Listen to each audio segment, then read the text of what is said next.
way is banks in Israel.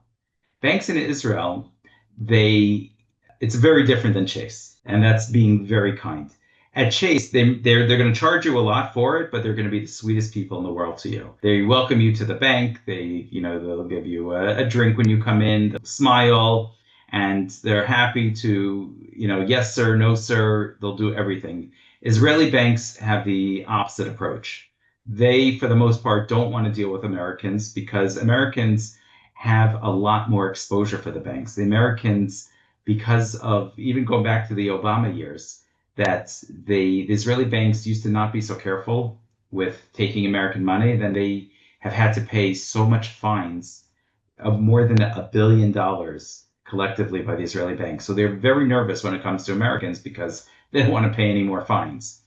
And also in general, Israeli banks are not the service model that people are used to.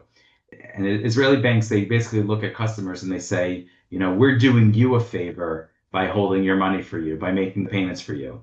So you're going to pay for that favor, and we expect you to say thank you for the service we're giving you. You can expect the same level of service as going to the post office or the Social Security office or the DMV, basically. You're dealing with clerks who have very little to no incentive to do anything to make your life easier.